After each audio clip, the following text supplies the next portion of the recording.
Hey guys, and welcome to some glorious 2v2 land battle action. I'm a Rubber Ducker War, but today we're going to be taking on a beautiful battle featuring the unlikely alliance of the Ogre Kingdoms and Grand Cathay. I'm sure Grand Cathay have had to spend a pretty penny to get the Ogre Kingdoms on their side, taking on the forces of the Demons of Chaos, allying themselves alongside Khorne. Should certainly be a battle of the ages, and today I'm particularly excited to showcase the mighty Be'lakor, someone I've not really shown off on the channel too much whatsoever, and we can delve into him, see how powerful he is, and also kind of figure out, is he play to win? Because to unlock Be'lakor, you have to play the campaign. Once you have finished the campaign, you will unlock the mighty majestic beastie himself.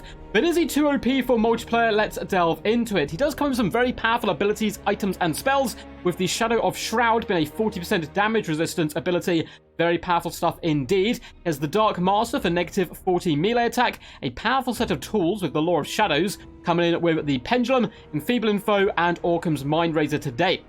Apart from that, of course, he can fly, as your screens would be telling you. He has the Blade of Shadows, which does continuously get better and better, up to a max plus 40 melee attack and 100% armor-piercing weapon damage. Lord of Torment, meaning he does have the ability to regenerate HP as well. He has the Whisper of Darkness, or Whisper in the Darkness, negative 8 leadership, and removes immune to psychology, which is disgustingly good. So powerful, that ability. He comes with 20% physical resistance, 25% missile resistance. Of course, he causes terror, and he does get banished as a demon. He is a one-man wrecking ball of disgusting might and power. And you know what? Damn right he should be. He's like the main baddie of the campaign. It's only right he is a really awesome and powerful that you get to play him after you kind of unlocked the game. For his ground forces, we do have a load of blue horrors mixed in with bloodletters, which is quite a deadly combo. Blue horrors in general are such a fantastic unit, and we've got them dotted all the way along, backed up by a couple of pink horrors, as well as a rather beautiful looking exalted flame of Tzeentch, the deadliest jellyfish in the galaxy, as it flies forward with its duck-like beak, though I must admit, Tzeentch do love their ducks, and you know, I've got to respect them for it. Over on the left-hand side, we do have some of the Khorne allies in the forms of the Flesh Hounds of Khorne, which is pretty damn cool to see. And on the right-hand side, we have the majority of the Khorne forces themselves, coming with Exalted Bloodletters, which is really badass. A load of Exalted Bloodletters mixed in with some of the basic ones to boot. We also have some Exalted Demonettes of Slaanesh in the back. We have one unit of Spawn of Khorne. We also have, or two units in fact, and then we have Skarbrand, who unfortunately is going to be walking on foot. He is kind of under the hoof and heel of Be'lakor today. We'll see if Skarbrand can indeed get in line and follow orders, because good soldiers follow orders, and we'll have to see if he can indeed be a good soldier. Got a couple more fly as well, in the form of some Chaos Furies and a basic Bloodthirster. For the Grand Alliance of Grand Cathay and the Ogre Kingdoms, let's go for the Ogre Kingdoms first. We have a load of Pistoliers, Man-Eater Ogre Pistols. They can do some decent damage. We do also have Man-Eater Great Weapons mixed in with Ogre Balls dotted through the front line, alongside some Iron Guts and the dreaded Iron Blaster. We have one Slaughtermaster of the Great Maw coming in with some pretty decent spells. I believe we have the mighty Troll Guts, as well as the Maw and Bone Crusher. Up in the skies, for the mighty Grand Cathay, we have double Great Longmar Riders. We have Miao Ying down on the ground, coming in with the Talons. And then the infantry force is a bucket ton of peasants. Just peasants for the peasant throne. A load of peasant long spearmen dotted in with one or two elite infantry of the Celestial Dragon Guard. Don't get to see these guys in action too often, so pretty excited to see how they perform. They can do decent work in sustained combat. The problem is getting them into sustained combat. They should be able to do that up against the force of Khorne, though, who can't really pick them apart from range like most factions do. And we have a mighty Terracotta Sentinel in the middle, a daunting foe for anyone to take on, even at the mighty Be'lakor. So we'll have to see how this battle does go. A couple of Gorgers out wide on the wings. It's not an Ogre build without a couple of Gorgers. And there are some Heart Seekers and Seekers of Slaanesh hidden in the trees for the forces of the Unholy Alliance. Without further ado, let's get this battle underway. Flesh Hounds on one flank, Cavalry on the other. Certainly looking to get into the back line and shut down that nasty Ogre and Cathay pressure, because they're such fantastic range factions. There's not that much range today, just at the double Ogre Pistols as well as the Iron Blaster, but still that Iron Blaster will need to be dealt with as quickly and swiftly as possible. The Demons will be advancing, just moving up. I love the pick here of the Exalted Bloodletters. They're pretty damn badass indeed. We get a big fat pendulum go down, completely horribly misplaced though. It was done on the Ogre Balls. Maybe just play a test now to see how much damage it would do. It may be overpowered, but it's not overpowered to kill like single entities and monstrous infantry and stuff. You definitely want to be dropping that on those Celestial Dragon Guard and other such units. It does look like Miao Ying has taken the form of the Storm Dragon early on, and with her toolkit today, her spells, she might as well stay in that mode all day long, because she can still cast her single spell from it. The Exalted Flamer of Tzeentch is going to be lighting up the arse of the Terracotta Sentinel, doing some decent damage. He is now set ablaze by the warp fire, so I'd like to see the other blue horrors adding a bit of fire to this. Terracotta Sentinel not enjoying the burn so far as we moving forward, as elsewhere on the battlefield, the blue and pink Granadas of the mighty horrors are launching shots and doing massive damage to the front line, and Be'lakor himself has jumped down to support his bloodletters, and they're ripping into the man-eater great weapons, who do have the -14 melee attack popped on them, and Be'lakor struts in style into the enemy and doesn't even need to attack. He's just there dominating and does get hit by a rather brave ogre. I fear for him when he gets hit back, but Be'lakor at the moment is just kind of floating around and actually running away. His feelings have been hurt. He thought he was going to be welcomed to the ogres as a saver. Instead, he's been beaten back there. Though Ogres do a nice little flank, it looks like we have some flesh hounds to intercept them and try to keep the range contingent of this army active as long as possible, though Miao Ying and the Terracotta Sentinel are well and truly on top of the pink horrors at the moment. We have the Exiled Demonettes back here, and blue horrors as well continue to fire in. Exiled Flamer Siege is in full retreat as the Longmar Riders swoop down looking to hunt it down, though actually they're going after the blue horrors, not a bad target either. We do get a nasty Talons go down on top of the Exiled Demonettes of Slaanesh and some pretty decent damage. Grand Cathay holding strong here in the middle. We're about to see another, disgusting pendulum go down. Not too bad, actually. The angle wasn't quite right on it, so kind of, north of 2 on those pendulums, actually, from Be'lakor, so not having the best of days here. It does seem like the Bloodthirster as well as Scarbrand are going to bomb dive down on the Slaughtermaster there and do some pretty decent damage. Despite Troll Guts come down, I don't think that's going to help them too much. And in comes the cavalry swarming onto the Ogre Pistols. We also have Bloodletters and Exalted Bloodletters forcing their way into the back, and it looks like a lot of the range contingent of the Alliance of Grand Cathay and Ogre Kingdoms is being shut down, particularly this nasty Bloodthirster and Scarbrand combo. Blue Horrors and Warhounds can be jumping on the Ogre Pistols, shut them down for good, and in the back line, it does seem like the Iron Blast has been shut down by the Chaos Furies and the Seekers of Slaanesh. Bye-bye, Iron Blaster. We have some Iron Guts who can come back to the main fray. Looks like there's a duel going up in the skies between Miao Ying and Be'lakor. We certainly know who that's going to favor as Be'lakor hacks and slashes, dragging blood and flesh off with each swing from the dragon as scales scatter across the ground. And Miao Ying does go into full retreat. It does a lot of blue horrors have been forced back. The Exiled Flamer is still firing strong. Those other blue horrors desperately trying to hold the line, but Longmar Rise doing some fantastic job. Really impressed by the Grand Cathay players so far. Gorgers are ripping it into Heartrenders, though there is Bloodletters on the approach to help support them. The Flamer's doing decent damage. It's been hunting down the Terracotta Sentinel and done actually a bit of a disappointing job on him so far. Only 620 gold value and use up the majority of its ammunition. As more shots are blasted in, it's done okay damage, but nothing too fantastic, unfortunately. Chaos Furies are about to become dragon food, although it does seem like we have the Dark Master Pop, that -40 melee attack. Miao Ying doesn't really want to scrap with anyone, and in the back we do have a big gangbang again of the Slaughtermaster, unfortunately eating it from Scarbrand, as well as the Bloodthirster's Exiled Bloodletters just really rip and tear into him. Their mighty weapons cleaving asunder flesh and armor as if it was butter and paper. Blue Horrors are trying a decent old job, trying to force back and just surround the Celestial Dragon Garden. It seems like Grand Cathay is the only force left standing. The Ogres mercenaries have kind of fled. Double Gorger is slowly being devoured down here on the flanks. They're surrounded by so many forces, and the fact we have the Exiled Demonettes in here nuking their stats really isn't going to be helping them too much whatsoever.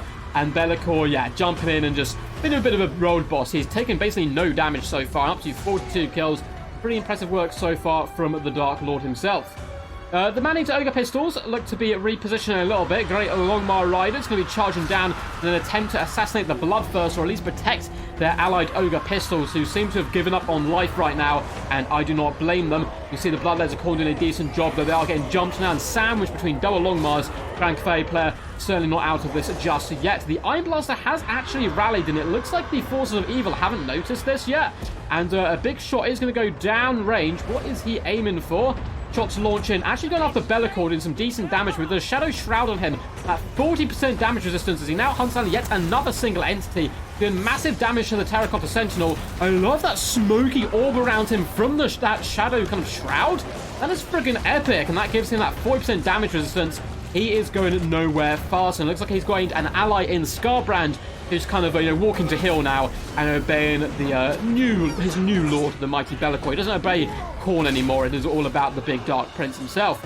Terracotta Sentinel getting absolutely destroyed here. Not too much he can do about that, unfortunately. Looks like a Miao Ying's flying around up to no good. But alas, even starting trouble in the demon neighborhood isn't going to be enough for her. We have pink horrors here, we have blue horrors here as well, though they take a big Iron Blast shot to the face. They can find those shields protecting them. Exotic Deamons attempt to flee from the Great Longmire Riders. Wherever the Longmires go, death shall follow. And they are diving in, doing some pretty decent damage there to these poor naked ladies. Who, yeah, like, just a word of advice, guys. If you're going to be going into battle, try to wear armor. I would recommend wearing armor to most occasions. The mighty Scarbrand is doing a decent job here. Unfortunately, the Exotic Flamer is out of ammunition. Still does some pretty cool animations with the flames. And we do have the Dragon Guard cowering behind their shields there, not even really wanting to engage. They're like, oh, thank God the evil demon has left us. Whereas their brethren are attempting to take down Scarbrand, doing some decent damage to him. But still, he's a one-man wrecking ball, one demon wrecking ball, I should say. The Peasant Long Spearmen are starting to surround the Exalted Flamer. Great Longmire Riders have done a fantastic job bouncing around all day, but bounce power certainly favouring the red forces at the moment. The Belagor is trying his best, just jumping up and down and trying to goon out Miao Ying where possible. He's been hunting a Butte all day, and a lovely pendulum as well going to be coming down. It seems like that was aiming at the Great Longmire Riders. Actually got up and away from that, so the pendulums haven't been that well placed today, unfortunately. Or, like, you know, the opponents have dodged them well as well. Oak Pistols can line up some decent shots. They've returned back to the fray. It looks like the Exotic Bloodletters are having a whale of a day. You can see they got that big boon to them now. They're up to 128 kills, boosting their stats considerably. 44 melee attack, 36 melee defense, 53 weapon strength, and a bonus versus infantry. They are gnarly indeed. It seems like Grand Cathay is really the only force clinging on. I don't know if we have any Ogres left. Got a couple of Ogre Pistols, and that is it. Unfortunately, it does seem like their Heartseekers ran down that Iron Blast, which is good play by the Demon team. They've got a lot of force as well, just kind of waiting in the wings. I think they know this game is over, or at least they're pretty overconfident. Bellicor up to 45 kills. Grand Cathay, though, is still going relatively strong. They got a decent amount of forces. Great Longmire Riders can suckle charge the enemy into oblivion. Miao Ying is going to be continuing to hunt down Scarbrand. If she can get a rear attack on him, maybe there's a chance she can kill him. But I'd really like to see her being supported by all these Spearmen and Celestial Dragon Guard, who are kind of, you know, making a bit of a desperate last stand here in the middle of the map. And Scarbrand's just pointing at the Blue Horrors, attempting to give them orders, waiting to see if Miao Ying will snipe down. Looks like she's just maneuvering around the battlefield for now, as Grand Cathay do, like, you know, hey, the ball's in your court, reform the ranks, and prepare for the charge. It is always risky to do this kind of thing here. And it looks like we are actually going to get a big, fat, nasty pendulum go straight down the line. Oh my God, that's taken out so many units there. And I think that is going to be army losses and a break. I think the replay might be a little bit bugged here at the end because there's a lot of units inactive and a random spell in the middle of nowhere. The players may have given up by that point. It did look like game over, but sometimes replays at the very end of them can mess up a little bit. But hey, what an awesome game. Fantastic showdown between these lads. Thank you for sending this one in. I cannot remember who sent it in, I'm afraid. Sorry, it doesn't show names at the top, but I'll tag you in my Discord and say thank you for that. Awesome stuff. Glad to see some 2v2 action. Really brings that great epic kind of saga style of battle to, you know, the big screen, which hopefully you guys enjoyed. I really enjoyed it myself. And it's pretty cool to see Bellicor in action. I haven't actually unlocked him myself. I'm considering... I need to do some campaigns, obviously, but I've been able to do long gaming sessions recently, but it'd be so cool to actually unlock Bellicor and get to show him off a little bit more. And he did get 3,000 gold value, 267 kills, barely, only like one pendulum landed correctly, and he had barely a scratch on him. Bellicor, is he too powerful for multiplayer? Probably. I understand why he's not on quick battles. Now, I would love to have him in them, but you'd either have to make him so expensive that it's just not going to be worth it to bring him, as he'll be most of your army, or you nerf him a bit, but I want him to be this overpowered wrecking ball. It's your reward for, you know, completing the campaign. So I like the fact he's stupidly OP and destroys all his enemies, but likewise, is he going to be, you know, seen in a lot of tournaments and stuff? Probably not. I know people are trying to work on rules so they can see this faction in, but will we ever see Bellicor? I don't know. What do you guys think? Let me know down below in the comments. Feel free to like and subscribe, all that juicy YouTube stuff. It really helps out massively, more than you'd know, and I've been loving the support. It's really what keeps me doing these videos. And yeah, comment down below what you would like to see in the future. Would you like to see more 2v2s, more land battles, more domination games, more tournaments? And I'm also going to be probably doing a stream tomorrow, hopefully, in which case let me know what you would like to see in me stream. So, back to the battle. Actually, yeah, one before was like Twitch, Discord, all that good stuff in the description down below. If you want to submit replays like these lads did here today, you can do that via my Discord. Well played, despite the valiant defeat here. The Oak Kingdoms tried their hardest. The Slaughtermaster got absolutely spanked, though, by the Demon mobile core. 1.7k value and 1.3 on the Man-Eater Ogre pistols, a unit which went under the radar in the early release of this game and in early access, but a very powerful unit indeed. 990 value on the Man-Eater Great Weapons, 1000 on the Iron Blaster. Gorges didn't do that great, unfortunately. 850 and 830 value. Actually encountered pretty hard by the Flesh Hound, surprisingly. Iron Guts did okay, but nothing to write home about realistically. Miao Ying, the Storm Dragon. The Grand Cathay army really kind of held the line when the Ogres started to break, but Ogres are mercenaries at the end of the day. Only 1,000 gold value on Miao Ying, 72 kills. Of course, being hunted down by Be'lakor isn't a good day whatsoever. 680 value on the Terracotta Sentinel, and the Long Mars had some really nice cycle charging, but despite that, not the best value in the mid-hundreds there. 64 and 59 kills apiece. Special Dragon Guard are just not good. I just don't think they're a good unit, honestly. They never seem to pay for themselves. They're probably a bit too squishy for what they are, and you can see just mid-hundreds damage value-wise and low hundreds. It's certainly not paying for themselves. Peasant Long Spearmen doing an okay job. As for the forces of Be'lakor, yeah, 267 kills, 3,000 value, amazing work. 1.8k and 22 kills on the Heartseekers. Love their snipe as well, sneaking around the back and shutting down the Iron Blaster. Seekers of Slanesh, 2,148 gold value. The cavalry of the sneak-in Slippery Slanesh is really quite powerful. Bloodletters got 400 gold value, 540 on the Exalted Demonettes, 892 on the Exalted Flamer, who was a bit underwhelming, unfortunately. And it looks like a lot of the range troops actually really struggled in general, with some good pressure coming in by the Longmar Riders, as well as their Ogre allies to shut down the enemy range. Scarbrand, 2.3k gold value, not bad whatsoever. 1.5 on the Bloodthirst, who had some fantastic mobility. 1,600 and 830 on the Exalted Bloodletters, but 128 kills is pretty impressive. And elsewhere, yeah, nothing too crazy from the rest of the build. Hope you guys enjoyed this one. Until next time, peace, peace. And as always, stay awesome.